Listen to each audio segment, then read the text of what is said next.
आज निशिकांत दुबे ने जो पोल खोला है, मुझे तो सर लिंक ये लग रहा है कहीं ये तिहाड़ी चिदम्बरम ने तो कोई क्लू तो नहीं दिया। निशिकांत दुबे ने अभी कुछ ही महीने पहले, वैसे तो करीब करीब हर हफ्ते वो करते कुछ खुलासा, लेकिन कुछ जो सनसनीखेज खुलासे जिससे वास्तव में देश को हिल जाना चाहिए, उन्होंने 1 जुलाई को एक खुलासा किया था। और जरा ये केवल इसलिए निशिकांत दुबे पर आरोप लगा रहे हैं ताकि निशिकांत दुबे के जो गंभीर आरोप है, और ये तो मनीष जी एक तरह से इतिहास को बदल देने वाला आरोप है जो मैंने अभी पढ़ा। निशिकांत दुबे ने इतना बड़ा बम जो है वो पिछवाड़े पर फोड़ दिया है, और एक घंटी वाली आंटी जो हर मामले में उंगली करती थी उसकी भी चुप्पी है। कांग्रेस तो मुंह दिखाने लायक सचमुच लगता रह नहीं जाएगी। मुझे तो एक अजब सा लग रहा है कि आज निशिकांत दुबे का एक ट्वीट वायरल हो रहा है। निशिकांत दुबे ने उस ट्वीट से ये बताया है कि राहुल गांधी के अब्बा जान स्वीडिश एक दलाल थे। भाई साहब, अब तक तो नेहरू को दलाल, अंग्रेजों का दलाल माना जाता था। कश्मीर जो है की लंका लगा दी, भारत का पूरा जो तंत्र खराब कर दिया इस देश को। आप अक्सर एक बात कहते हैं, एक मदरसा छाप व्यक्ति को इस देश का पहला शिक्षा मंत्री बना करके पूरा सब कुछ तबाह कर दिया। नेहरू इस देश की बर्बादी की कितनी बड़ी वजह है, मुझे लगता है किसी अलग से व्याख्या करनी पड़ेगी। कई बार मैं सोचता हूं, मैं विषयांतर हो जाऊंगा। मैं सोचता हूं कि जब कहीं आप बाहर घूमने जाएं, अभी मेरे एक मित्र जो है, मेरे बचपन का मित्र दक्षिण से घूम कर गया, पूरा कन्याकुमारी, कश्मीर, कर्नाटक। क्या कि भाई इतने सुंदर सुंदर ऐसे कैसे भव्य मंदिर हैं कि लगता है कि भाई इसके सामने ताजमहल, लाल किला की कोई औकात नहीं है। और ऐसा बताया गया कि सब मुगल, हम अमिताभ बच्चन की फिल्मों से लेकर के सब कुछ ये खेल हुआ कि मुगल ही सब कुछ है।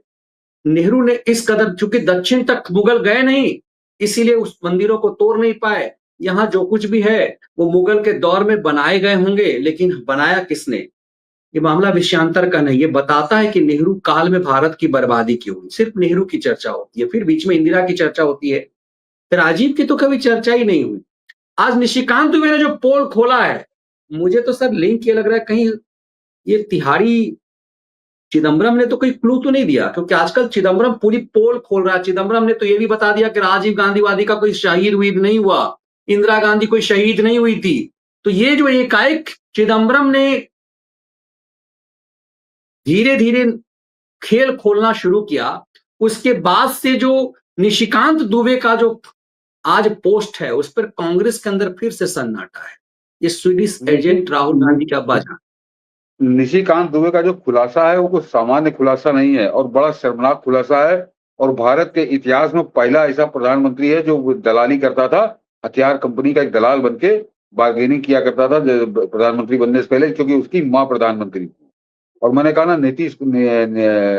निशिकांत दुबे जो है वो इस देश की संसद के 4 बार के सांसद हैं, वो 4 बार के सांसद।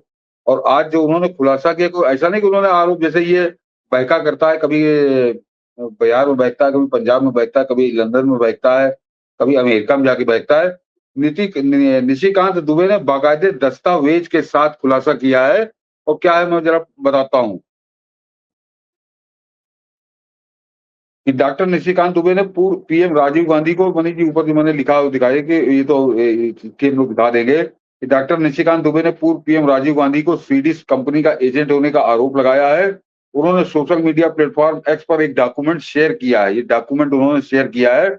उन्होंने शुक्रवार को सोशल मीडिया पर एक दस्तावेज शेयर किया। इसमें दावा किया गया कि पूर्व प्रधानमंत्री राजीव गांधी एक स्वीडिश सैन्य कंपनी के एजेंट थे। उन्होंने आगे कहा कि इसका मतलब है कि वह 1970 के दशक में दलाली में शामिल था। यानी तब 70 के दशक में जब सोनिया गांधी से उसकी नई नई शादी हुई थी 3-4 साल पहले, तब ये दलाली में जुटा हुआ था विदेशी हथियार कंपनियों की, जो बाद में भारत का प्रधानमंत्री बना।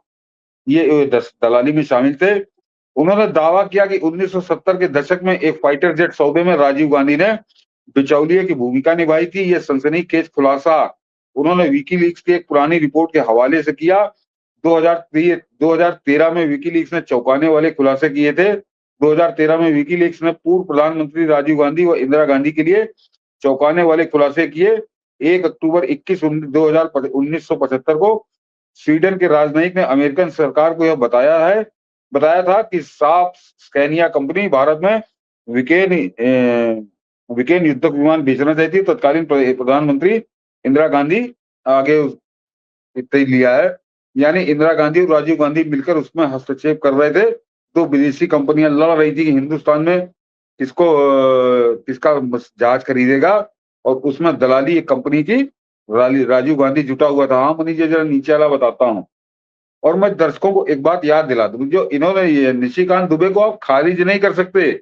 निशिकांत दुबे ने अभी कुछ ही महीने पहले, वैसे तो करीब करीब हर हफ्ते वो करते कुछ खुलासा, लेकिन कुछ जो सनसनीखेज खुलासे जिससे वास्तव में देश को हिल जाना चाहिए, उन्होंने 1 जुलाई को एक खुलासा किया था, और जरा वो खुलासा इससे ज्यादा शर्मनाक था, और वो इंदिरा गांधी को एक तरह से धो देने वाला खुलासा था।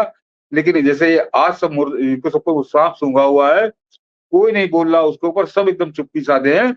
वैसे ही 1 जुलाई के उस खुलासे पर एकदम इन्होंने मुर्दों की तरह चुप्पी साध ली, और ये काम खत्म हो गया। और अभी जरा इस पे दूसरी तरह की बात करूंगा। जरा आइए निशिकांत दुबे का, और उससे समझिए कि निशिकांत दुबे जो कहते हैं उसका मतलब क्या होता है। कि 30 जुलाई को भी अधेड़ की झूठ की धज्जियां उड़ाते हुए डॉक्टर निशिकांत दुबे ने डंके की चोट पर संसद में कहा था, और क्या कहा था तो है ये, लेकिन जरा मैं उस पर उनका सेंटेंस पढ़ दूं। वो सेंटेंस उन्होंने कहा था कि यह 5 दिसंबर 1971 का पत्र, और ये संसद के अंदर उनका दिया गया भाषण था, ये कोई उन्होंने ट्वीट नहीं किया था। ये 5, और वो पत्र उनके साथ था, उस पर उन्होंने कहा था कि ये 5 दिसंबर 1971 का पत्र है, जो इंदिरा गांधी ने अमेरिका के राष्ट्रपति रिचर्ड निक्सन को लिखा था। उन्होंने लिखा था कि हमारी सरकार खतरे में है और भारत युद्ध विराम चाहता है। ये इंदिरा गांधी लिख रही थी रिचर्ड निक्सन को। आप पाकिस्तान को मना लीजिए। इतना बड़ा आत्मसमर्पण, इतना बड़ा झूठ, 1971 का पूरा इतिहास इंदिरा गांधी द्वारा लिखे गए इस एक पत्र में समाहित है। जब लोगों को लगा कि हम अपना पाकिस्तान अधिकृत कश्मीर ले सकते हैं, जब हमने 93,000 पाकिस्तानी सैनिकों को पकड़ लिया था, उस समय अचानक युद्ध विराम हो गया। ये आज 71 के बाद, ये 2025 54 साल बाद ये इंदिरा गांधी की ये करतूत और इन कांग्रेसियों का मुंह काला कर रही है। ये चिट्ठी, जो पत्र वो लेकर खड़े थे सदन के अंदर, 93,000 पाकिस्तानी सैनिकों को पकड़ लिया था, उस समय अचानक युद्ध विराम हो गया। इस इतिहास को देखने के बाद क्या आपको नहीं लगता कि कांग्रेस ने पूरे मीडिया को नियंत्रित किया था? कांग्रेस ने इतिहास को विकृत करने की कोशिश की थी। हमें बचपन में यही पढ़ाया गया है कि विज्ञान की निक्सन और किसिंगर को अंदर जाने की अनुमति नहीं थी, लेकिन इतिहास यह है कि गांधी ने 1971 में आत्मसमर्पण किया था। मैंने स्पीकर, और जरा ये जो सेंटेंस मैं पढ़ने जा रहा हूँ, दर्शकों को इसको जरा ध्यान से सुनिएगा कि कितना डंके की चोट पर निशिकांत दुबे ने सदन के अंदर ये बात कही थी। ये आखिरी सेंटेंस जरा पढ़िए उनका, कि मैंने स्पीकर से कहा है कि उनके भाषण को हटाने के लिए कार्रवाई करे, या उन्हें संसद में माफी मांगने के लिए। उन्होंने कहा था अगर मेरा भाषण गलत है तो इसको संसद की कार्रवाई से हटाओ, या फिर मुझसे माफी मांगने की बात करो। माफी मांगने की आप मांग कर सकते हैं, यानी इस शर्त पे एक तो वो सदन के अंदर ये बोले थे। और कांग्रेसियों को कांग्रेसियों को जैसे कोई सांप सूंघ के चला गया था, मुर्दों की तरह शांत रहे। और तब से लेकर अब तक, ये 1 जुलाई का खुलासा है निशिकांत दुबे का। 1 जुलाई से आज हम 25 अक्टूबर को है, 18 अक्टूबर 17 अक्टूबर को, यानी तब से कांग्रेसी क्या कर रहे हैं? इनको तो खोपड़ी बाल नोच लेने। ये जैसे अभी मनीष जी ने कहा, ये उलूल जुलूल बातें पीछे पड़ गई। निशिकांत के पास इतना पैसा कहाँ से आ गया, निशिकांत के पास ये संपत्ति कहाँ से आ गई? वो हमेशा अपना इनकम टैक्स भरता है, जो बहुत ज्यादा तुम्हारे पास सबूत है तो तुम लेकर अदालत चले जाओ। ये केवल इसलिए निशिकांत दुबे पर आरोप लगा रहे हैं ताकि निशिकांत दुबे के जो गंभीर आरोप है, और ये तो मनीष जी एक तरह से इतिहास को बदल देने वाला आरोप है, जो मैंने अभी पढ़ा कि इंदिरा गांधी ने कैसे वहां रिचर्ड निक्सन के पैरों गिरी पड़ी थी। और यहाँ पे क्या बताया जाता है, चंडी थी, फलाना दुर्गा थी, और निक्सन से भिड़ गई, अमेरिका से भिड़ गई, फलाना ढिमाका। ये कैसे कांग्रेसी झूठ देश की आंखों में पेलते हैं, इसका एक बहुत बेशर्म नमूना है ये। बिल्कुल सोचिए, ये लगता है कि हमेशा बात की जाती है कि भाई इंदिरा की बात की जाती है, नेहरू की बात की जाती है, राजीव गांधी तो मिस्टर क्लीन के रूप में पेश किए गए।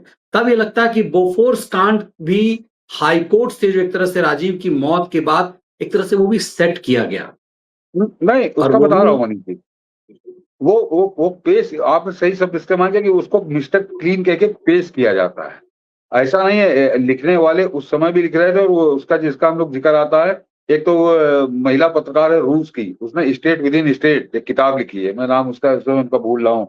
और वो जो गुरु कौन सी है, आर्काइव, मित्रों की आर्काइव, इन 2 किताबों में बड़ा स्पष्ट लिखा है कि इंदिरा गांधी के लड़के और इंदिरा गांधी की बहू यानी सोनिया गांधी, तब मेनका गांधी की शादी नहीं हुई थी, संजय गांधी की शादी नहीं थी, मेनका नहीं आई थी, कि लड़के और बहू दोनों को एक बड़ी मोटी रकम, निश्चित रकम हर महीने रूस की एजेंसी देती थी। ये स्टेट विद इन स्टेट में भी लिखा है और मित्रों के नारकाई में भी लिखा है।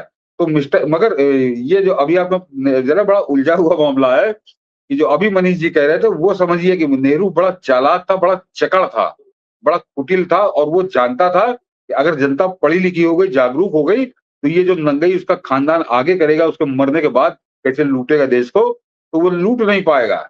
और इसीलिए जो मनीष जी ने कहा ना कि वो जो मदरसा छाप को उसने शुरू के 12 साल जिसने स्कूल का मुंह नहीं देखा था, काका काका आ ABCD उसने नहीं पढ़ी थी, वो मदरसे में पढ़ा था पूरी जिंदगी, जिसका वो गुलाम मोहिउद्दीन सैयद रबीउद्दीन कौन खुमैनी खिलाया, मतलब वो नाम हुसैनी करके उसका कोई नाम था, जिसको बाद में इन्होंने मौलाना आजाद उसका शॉर्टकट नाम कर दिया।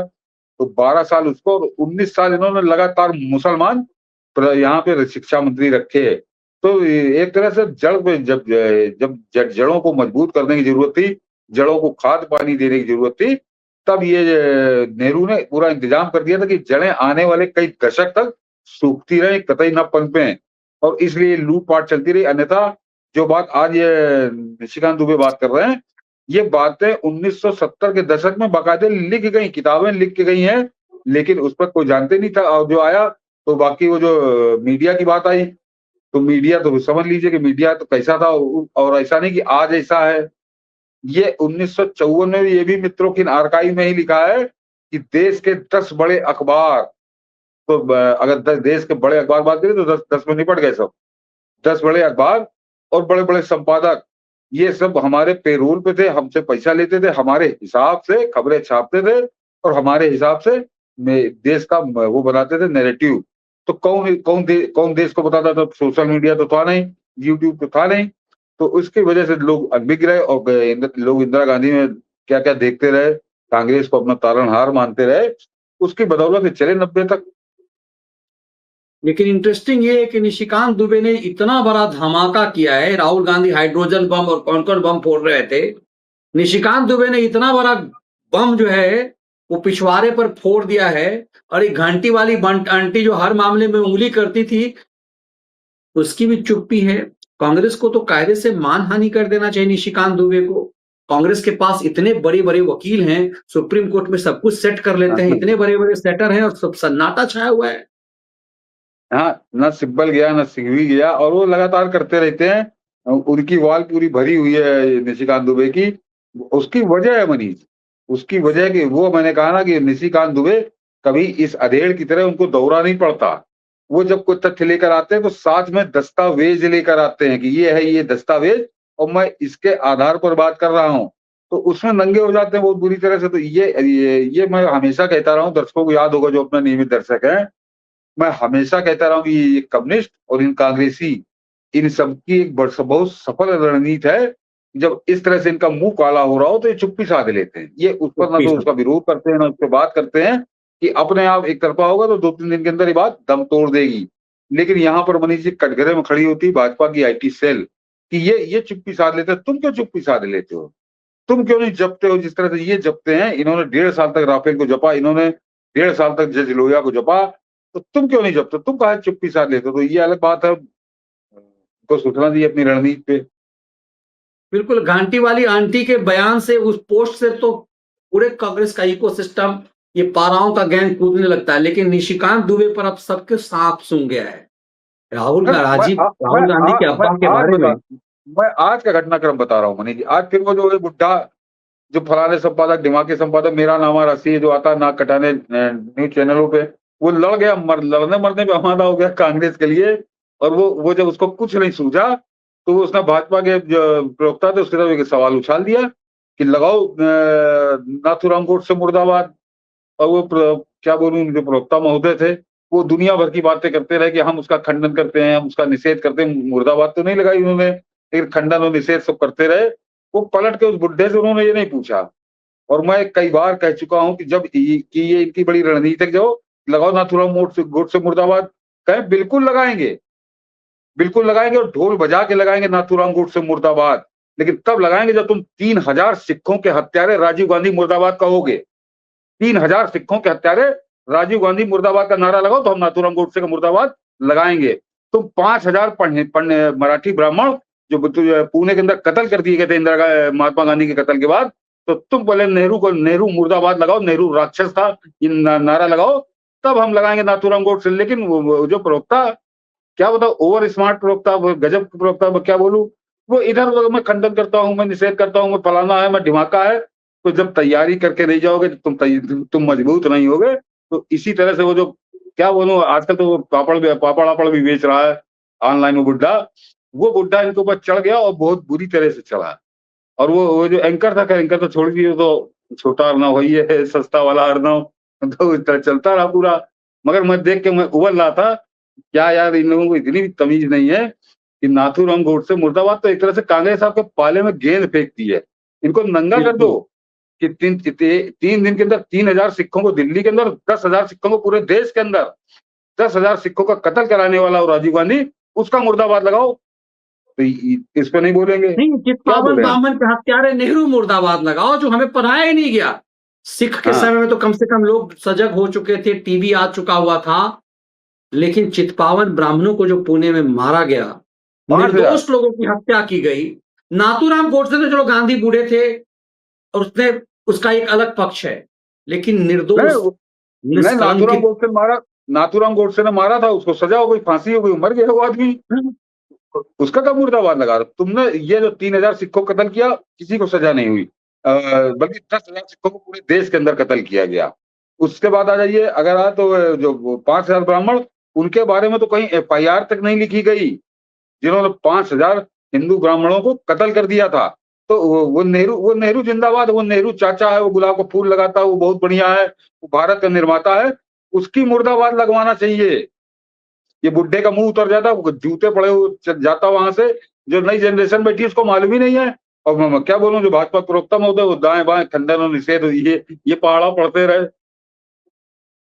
बिल्कुल, लेकिन चलिए, मुझे लगता है कि शो देखने के बाद तीसरी बार हम लोगों ने इस पे चर्चा की है, एक क्लू दिया है, आगे कम से कम ये जो थोड़ी बहुत सूझबूझ वाले प्रवक्ता इसका इस्तेमाल कर पाएंगे, और ये खासकर खैरात पर पलने वाले जो खैराती प्रवक्ता से भी आगे बढ़ जाते हैं, उनके मुंह पे जूते लग पाएंगे। लेकिन निशिकांत दुबे ने, कहते हैं ना, हाइड्रोजन बम लेकर के तो बैठे हुए थे राहुल गांधी, लेकिन उठा करके कांग्रेस के पिछवाड़े पर फोड़ दिया है। पूरा देश सन्न है। अब अलग अलग ढंग से रिसर्च होगा कि राजीव गांधी भी दलाल था, राजीव गांधी भी, मिस्टर क्लीन भी।